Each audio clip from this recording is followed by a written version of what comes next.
we're going to be using the Unreal rendering engine to do all of our real-time rendering.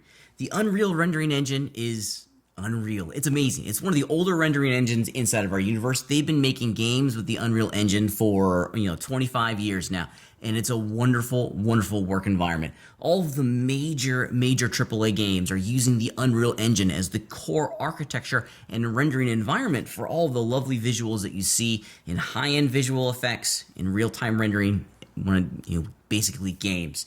I really encourage you to take a good solid look at Unreal. I'm quite amazed at the level of photorealism that we can do in real time, and that's all thanks to the Unreal Engine.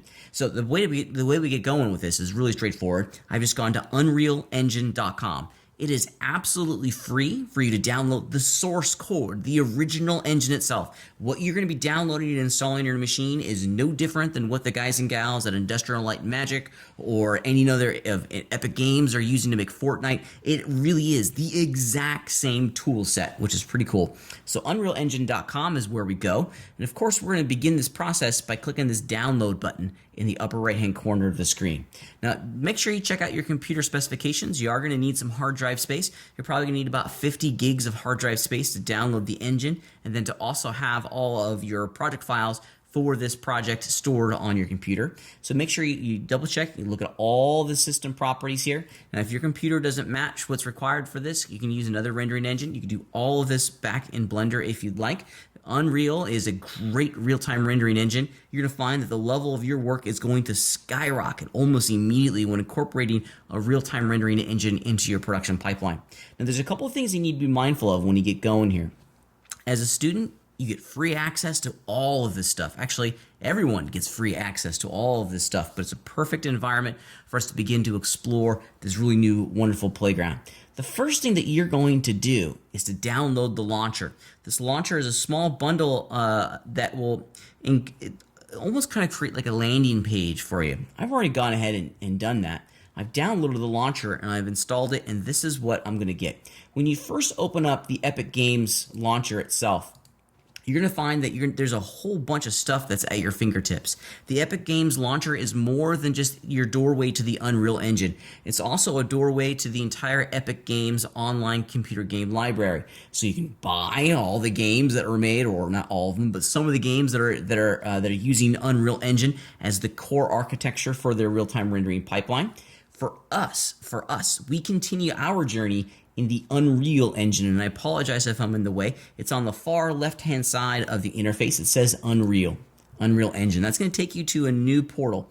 Once we've installed the launcher, we have to download the engine itself. The launcher is only like a couple hundred megabytes.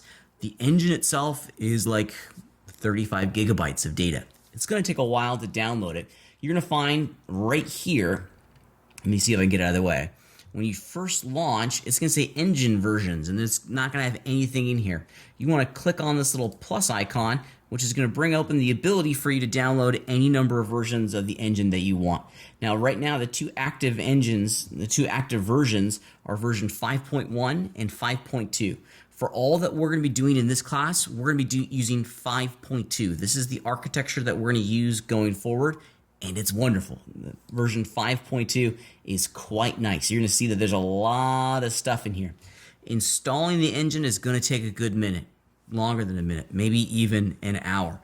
Not only are you going to have to download the app, which is quite large, it's like 30 gigs of data.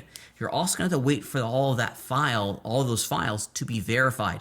So be patient with this process. Have it, download and install this overnight. Definitely do it when you're not using your computer. It's just going to take a minute. You'll know that you're ready to go and that everything has been downloaded and verified and has been installed correctly when this launch button in the upper right-hand corner turns yellow. You'll also see the engine version itself. Its launch version will become yellow as well. A nice kind of visual indicator that everything has been installed and verified correctly. The verification is a part that a lot of folks don't anticipate. You download it, and then it's going to kind of like do a check on all the files to make sure that everything has been downloaded correctly. Because if one file is out of mix, it's not going to work. The engine is physically not going to work. So just be patient with it. It is going to take a minute. It is going to take a minute. I forgot to mention this before, but you will have to sign up for a free Epic Games account. You can use a number of different logins to choose from. This is something that you're going to have to manage locally. All the information that you download and create for the Unreal Engine is going to be paired with this account. So please make sure that you're monitoring, tracking it, writing all this information down. It's not going to be associated with any of your school stuff. It's only going to be associated with the Epic Games Unreal Engine account. So please make sure that you're managing this locally on your own machine. So give it a good minute, hit that download button, start downloading the engine, come back in an hour or so, and you'll be ready to rock and roll.